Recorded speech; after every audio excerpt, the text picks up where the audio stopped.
la sagesse des hommes, la sagesse grecque. Il y a sagesse, il y en a plusieurs. Mais par rapport au don, ce don s'appelle le don de la parole de sagesse. Ça se diffère par rapport aux autres sagesses. Alléluia. Pareillement par rapport à la parole des connaissances. C'est pas le don des connaissances. La connaissance, nous en avons, c'est profond. Il y a la connaissance du monde, la connaissance scientifique, la connaissance, nous en avons assez. Mais ce qui nous concerne, ce qui nous intéresse, c'est la parole des connaissances comme étant un don que le Dieu de gloire donne à son peuple. Alléluia. La parole de sagesse, c'est la manifestation surnaturelle de Dieu pour trancher certains différends. La manifestation surnaturelle. Dieu donne une capacité surnaturelle à quelqu'un pour trancher. Là où il y a un souci, un problème, une différence, avec la parole de sagesse, on peut trancher. Alléluia. On peut trancher. C'est un don très important pour tout enfant de Dieu. Puisque dans notre vie de tous les jours, nous avons besoin de ça pour bien vivre, pour mieux vivre avec les uns et les autres. Si on n'a pas cette grâce, ce don, la parole de sagesse, on va créer des problèmes là où il fallait amener la solution. Alléluia. On va aggraver des situations là où on est censé amener la paix. C'est pourquoi la parole de sagesse, nous en avons besoin. Dans la Bible, nous avons vu deux femmes avaient une discussion à cause de leur enfant. Elles étaient deux. L'une avait perdu son enfant. Elle avait couché sur lui. L'enfant était mort. Et l'autre avait gardé son enfant. Son enfant était vivant. Nous connaissons l'histoire. Et il y avait eu un tiraillement entre les deux femmes. L'une disait que c'est son enfant qui était vivant. Et l'autre disait que ce n'était pas son enfant, c'était le mien. Alléluia. C'était un problème. Personne n'était capable de trancher. Car les deux se réclamaient maman de cet enfant. Et il fallait que le roi Salomon puisse juger l'affaire. Alléluia. Le roi Salomon, puisqu'il avait la sagesse de Dieu, il a demandé à Dieu dès son établissement de lui donner la sagesse pour conduire le peuple. Et Salomon avait la sagesse. Salomon a demandé l'épée. Cherchez-moi une épée. Et prenez cet enfant. Il a demandé au bourreau de prendre l'enfant et de le séparer en deux, afin que chaque maman, chacune puisse prendre une partie de l'enfant. Alléluia. Et Salomon était là, il regardait.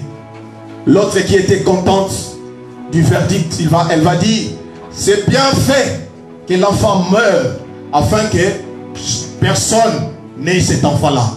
Et il y a l'autre qui a crié de douleur. Alléluia. Ce n'est pas possible, le roi. Si c'était possible, tu peux même donner l'enfant à celle-là, à moins que l'enfant vive et sa vie soit épargnée. Salomon, avec la sagesse de Dieu, il a regardé, il a tranché. Il a dit, la vraie maman de l'enfant, c'est celle-ci. Alléluia. Amen. Il a dit, prenez l'enfant, donnez à celle-ci. Et celle-là, prenez-la. Voilà, vous comprenez, vous connaissez la suite. Alléluia. Amen. La parole de sagesse. L'église en a besoin. Surtout serviteur, toi qui es appelé, tu as besoin de la parole de sagesse pour trancher. Parce que dans la communauté, il y a toujours du brouhaha. Il y a toujours des petits problèmes. Il y a toujours des on a dit, on a fait, il paraît. Il fallait que le Seigneur puisse nous remplir, nous doter de la parole de sagesse pour savoir trancher. Là, il faut trancher et selon la volonté de Dieu. Amen. Amen.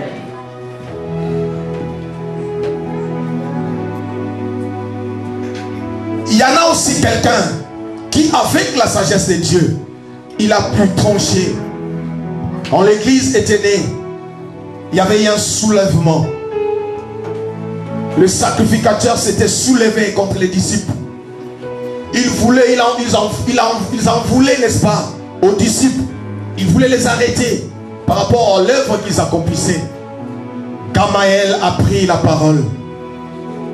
Gamaël va dire aux sacrificateurs, il va leur dire, attention, attention avec ces gens. Ne les arrêtez pas. Laissez-les faire. Si cette œuvre vient de Dieu, elle va prospérer. Elle va aller de l'avant. Mais si elle ne vient pas de Dieu, vous avez vu ceux qui sont sortis là. Où sont-ils? Alléluia. Ils sont tous disparus. Alors laissez-les aller, laissez-les faire. Si cela vient de Dieu, ça va prospérer. Sinon, ça va s'arrêter.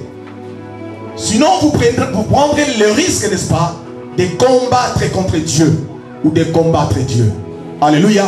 Faites attention. Ça, c'est la parole de sagesse. Alléluia. C'est une capacité surnaturelle que Dieu donne. Et Jésus en avait plein. Alléluia.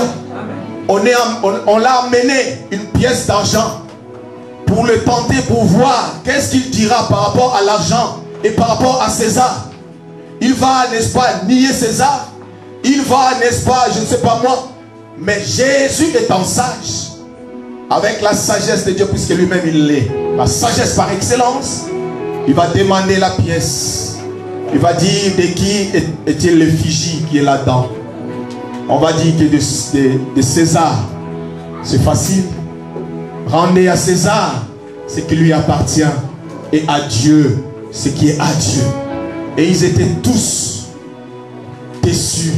Ils étaient tous confondus de la sagesse de cet homme.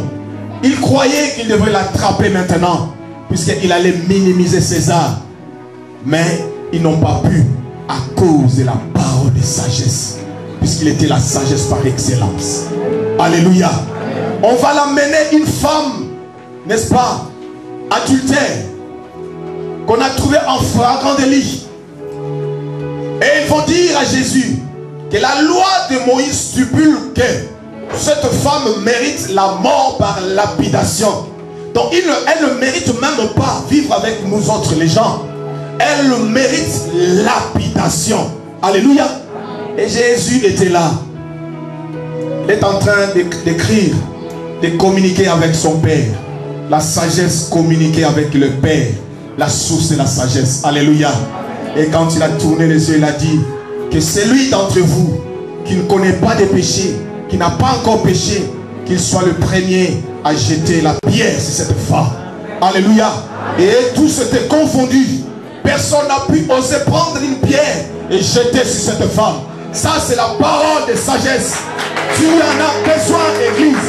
L'église a besoin de la parole de sagesse pour croître, pour prospérer, pour la communion fraternelle, pour la croissance spirituelle de l'église. Alléluia. Alléluia. Nous tournons la page. Deuxième temps de cette famille, la parole des connaissances. La parole des connaissances, c'est une révélation surnaturelle de la volonté du plan divin. Une révélation surnaturelle. Donc, à travers ces dons, Dieu se révèle.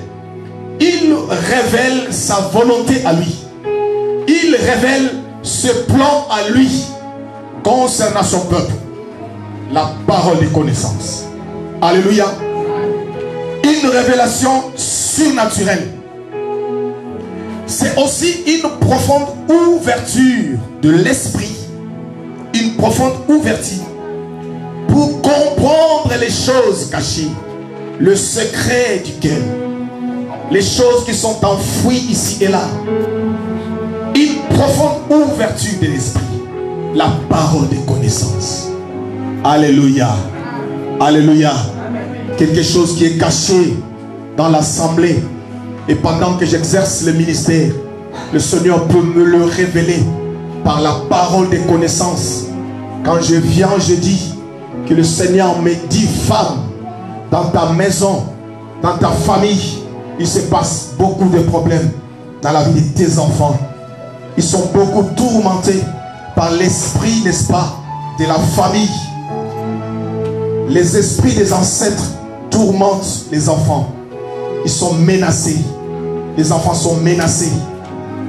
Et tu vas t'élever dans la prière afin que le Seigneur puisse sauver les enfants, puisse apporter sa grâce dans la famille. Alléluia. Amen. La parole de connaissance. Il nous révèle les choses qui sont cachées. La famille que tu ne connais pas, Dieu peut te révéler ce qui est caché dedans. Alléluia. Pour que le Dieu de gloire puisse se manifester. Parce que le but de la parole de connaissance, c'est manifester la gloire de Dieu. Alléluia. Amen. Alléluia. Amen. La gloire de Dieu. La parole de connaissance, c'est aussi une manifestation divine pour dévoiler à travers un style indirect. Retenez cela, un style indirect. Vous avez compris ce qui s'est passé? Dieu me dit, c'est-à-dire Dieu veut s'adresser à sa fille, mais en passant par, alléluia, le style indirect, c'est composé. Dieu veut s'adresser à son peuple, mais il passe par quelqu'un, alléluia, qui reçoit ce message et qui va transmettre le message. Donc, c'est la réceptivité et la transcription du message de Dieu. Alléluia. C'est ça la parole des connaissances. Les styles en direct. Nous allons voir après, il y aura aussi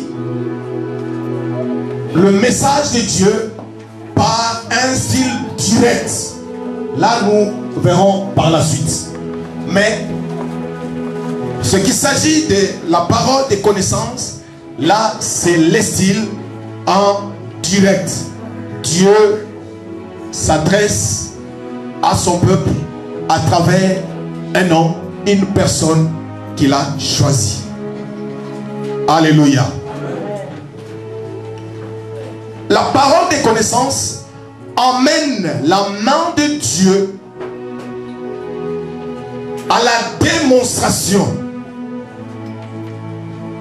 La parole des connaissances, c'est la précision de Dieu. Dieu se précise.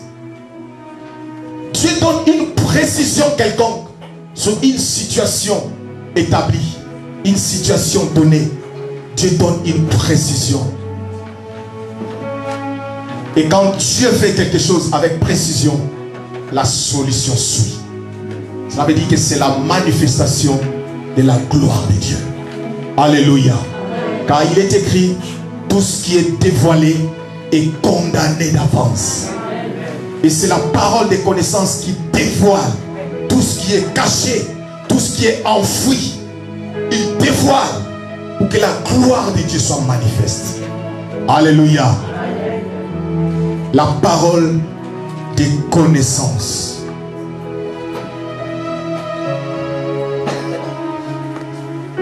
Comment se manifeste la parole des connaissances? C'est aussi important. La parole des connaissances, elle se manifeste par une voix intérieure, souvent. Une voix intérieure. Donc cela veut dire qu'il faut avoir l'entendement spirituel et la sensibilité spirituelle. L'entendement et la sensibilité spirituelle pour saisir le message de Dieu. Dieu va te parler. Il va souffler dans ton cœur un message. Et c'est à toi d'être réceptif, de recevoir et avoir la capacité de transmettre. Alléluia. Car c'est toi qui vas gérer le message. Ce qui est aussi différent par rapport à l'autre don que nous verrons par la suite. Alléluia. Ça, tu peux dominer le message car tu le reçois dans ton cœur, en toi. Tu le reçois et tu transmets. Alléluia. tu peux dominer le message. Tu peux contrôler les messages. Et avec sagesse de Dieu, tu sauras comment les communiquer. Comment les transmettre. Alléluia. La sensibilité. Car c'est une voix intérieure que tu vas entendre toi et toi seul.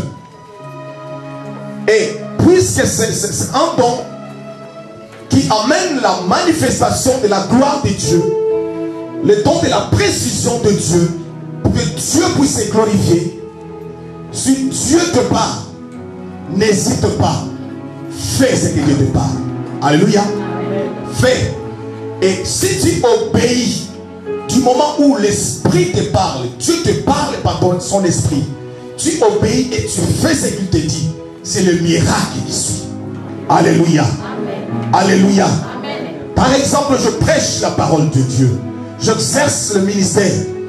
Et que Dieu me dit, pour la vie de cet homme, qu'il y a quelque chose dans sa vie que Dieu veut opérer maintenant. Dieu veut opérer quelque chose dans sa vie. Il le sait. Et Dieu me dit, prie maintenant pour lui, car je veux faire cela. Alléluia. Amen. Si j'obéis à l'instant même, je prie pour les frères. Les frères, c'est le miracle qui s'accomplit. Alléluia. C'est le miracle qui accomplit. Voilà pourquoi la Bible dit que le miracle, voici le miracle qui accompagneront ceux qui auront cru. Si tu reçois et que tu crois, tu obéis, tu fais ce que le Seigneur te dit, c'est le miracle qui a suivi. Alléluia. Le miracle va suivre. Alléluia. Amen.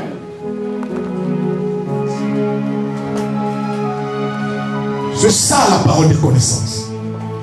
Et très souvent Dieu nous parle à travers ces dons. Mais beaucoup sont insensibles. Parfois tu dors.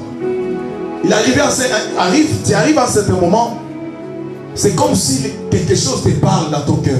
Lève-toi et prie. Lève-toi et prie. C'est tout. Lève-toi et prie. Tu crois que c'est ta pensée, c'est tes pensées. Ce sont tes pensées. Ah, peut-être que c'est moi-même. Alléluia. Ah, peut-être c'est moi-même. Bon, je vais quand même prier après. Peut-être c'est moi-même. Lève-toi, prie. Prier aussi. Je suis aussi fatigué. Peut-être c'est moi-même. Mais oui, je sais, je vais prier après. Lève-toi, prie. Si tu résistes, tu l'étouffes. Alléluia. Il ne parlera plus. Tu l'étouffes. La voix va s'étouffer. Et dors maintenant. Alléluia. Et très souvent, vous allez remarquer que quand tu vas continuer à dormir, après cette dispute-là entre toi et l'esprit, que tu aies étouffé l'esprit, tu verras qu'après, tu auras des choses impossibles pendant ton sommeil. Alléluia. Souvent, ce sont des attaques, ce sont des problèmes, et le Seigneur veut te prévenir, veut te préserver de tout cela. Voilà pourquoi il te parle dans ton cœur de t'élever et de prier. Mais toi, tu ne veux pas écouter la voix de l'esprit. Tu veux t'adonner au sommeil, à l'assouplissement. Et le Seigneur te laisse prier. Et après, les combats vont venir. Des choses compliquées, horribles. Quand tu vas te réveiller, vraiment, ce que je veux là, c'est pas possible. Mais l'esprit t'a prévenu. Alléluia. L'esprit t'a prévenu, il t'a parlé. C'est comme à Gethsémane, frères et sœurs. Il était avec ses disciples. Jésus, il vient vers les disciples. Il va leur dire, réveillez-vous, levez-vous et priez. Priez afin que vous ne tombiez pas dans la tentation. Il repart, lui, prier de l'autre côté. Quand il va revenir, il va les trouver de nouveau plongés dans le sommeil. Alléluia. Amen. Il va encore les réveiller. Réveillez-vous et priez. Veillez car l'heure est grave. Alléluia. Amen. Il repart, prier. Il revient, c'est la même chose. La troisième fois, la Bible nous dit, il va leur dire maintenant, dormez-vous. Alléluia. Amen. Dormez maintenant.